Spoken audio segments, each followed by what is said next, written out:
एक 120 जवान, एक वीर मेजर और सामने था हजारों टैंकों से लैस दुश्मन। लेकिन इस रेगिस्तान की रेत में आज भी गूंजती है वो जंग, रामगढ़ चौकी की जंग। साल 1971 था। पाकिस्तान के साथ जंग का माहौल बन चुका था।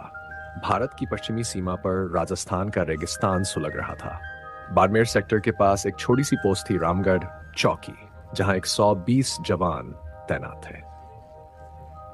पोस्ट के कमांडर थे 38 वर्ष का शांत स्वभाव लेकिन फौलादी इरादों वाला अफसर। उनकी आंखें देखो तो जैसे कई युद्धों का इतिहास बोलता हो। मेजर प्रताप के साथ उनकी यूनिट में कई जांबाज सिपाही थे।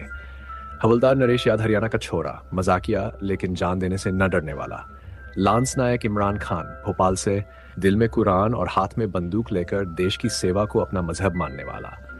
और कैप्टन अभय ठाकुर, नया नया ऑफिसर जो अपनी माँ की हर चिट्ठी को जैकेट की जेब में सीने से लगाए रखता था। उन दिनों बॉर्डर पर तनाव चरम पर था। दिन भर सूरज की आग और रात को दुश्मन की चालें। रेडियो पर लगातार खबरें आ रही थीं। पाकिस्तान की सेना ने रेगिस्तान में टैंक मूवमेंट शुरू कर दिया है। मगर ऊपर से आदेश था, चौकी नहीं छोड़नी किसी भी कीमत पर। रात के 2 बजे का वक्त था। चारों ओर सिर्फ सन्नाटा और हवा में उड़ती रेत। अचानक पोस्ट की सीमा पर हलचल दिखी। वॉच टावर पर बैठे जवान ने इंफ्रारेड से देखा। दर्जनों पाकिस्तानी टैंक धीरे धीरे बढ़ रहे थे। मेजर प्रताप ने तुरंत सायरन बजवाया। यूनिट अलर्ट पर आ गई।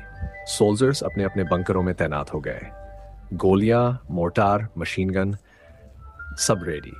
लेकिन टैंक के सामने सिर्फ राइफल थी, वो भी एक 120 लोगों के हाथों में। मेजर ने सभी जवानों को एक लाइन में खड़ा किया और कहा, आज हमारी संख्या कम है लेकिन हिम्मत सबसे ज्यादा। ये रेत हमारी माँ है। अगर आज हम पीछे हटे तो ये शर्म से जल जाएगी। गोली चलेगी लेकिन कोई पीछे नहीं हटेगा। अगर जिंदा लौटे तो जीत कर लौटेंगे, अगर नहीं लौटे तो तिरंगे में लिपट कर लौटेंगे।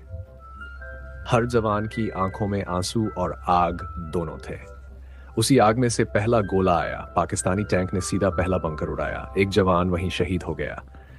लेकिन उसके साथ साथ इमरान खान ने मशीन गन से सामने के टैंक पर अंधाधुंध फायरिंग शुरू कर दी। चारों तरफ बम, गोलियां और चीखें, लेकिन कोई पीछे नहीं हटा। हवलदार नरेश यादव एक मोर्चे पर अकेला 10-12 दुश्मनों से भिड़ गया। उसके शरीर में 3 गोलियां लग चुकी थी। फिर भी वह पेटी से हैंड ग्रेनेड निकालकर दुश्मन के बीच फेंकता गया। एक टैंक को उसने अकेले रोक दिया, लेकिन उसी वक्त मोर्टार का गोला उसके पास गिरा और वो वहीं शहीद हो गया। मरते वक्त उसके होठों पर वही हरियाणवी मुस्कान थी। दूसरी ओर कैप्टन अभय ठाकुर रेडियो सेट लेकर कमांड पोस्ट की ओर भाग रहा था ताकि एयरफोर्स से संपर्क कर सके। मगर रास्ते में उसकी पीठ पर गोली लग गई। गिरते हुए उसने रेडियो चालू किया और आखिरी शब्द कहे, सिन्हा बोले 100, सत श्री अकाल। फिर रेडियो खामोश हो गया। सूरज निकलने ही वाला था। आधे से ज्यादा जवान शहीद हो चुके थे।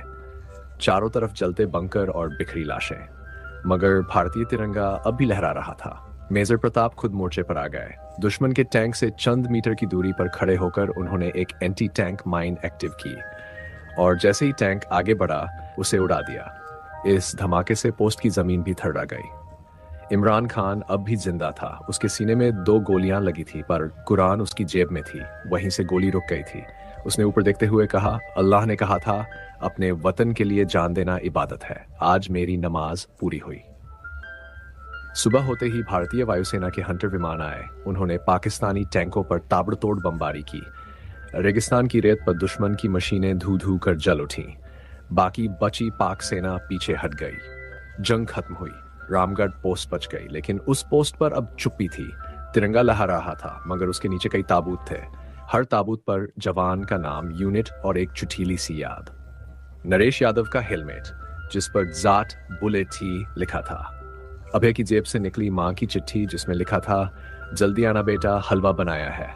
इमरान की जेब में वही कुरान जो खून में सनी थी। मेजर प्रताप सिन्हा अकेले बैठे थे, शरीर जख्मी पर आत्मा फौलाद। उन्होंने अपने सभी शहीद साथियों को सलामी दी और कहा, तुम्हारी जान गई लेकिन हिंदुस्तान जिंदा रहा। इस मिट्टी ने तुम्हें समेट लिया है। जब भी कोई इस रेगिस्तान से गुजरेगा वो तुम्हारी बहादुरी को सलाम करेगा। उस दिन कोई विजेता नहीं था, सिर्फ शहीदों की गाथा थी। वो पोस्ट आज भी वहां है। वक्त गुजर गया, लेकिन हर साल उस रेत पर कदम रखने वाले जवान उसी कहानी को दोहराते हैं कि एक 120 थे, लेकिन दुश्मन के हजारों पर भारी पड़े थे।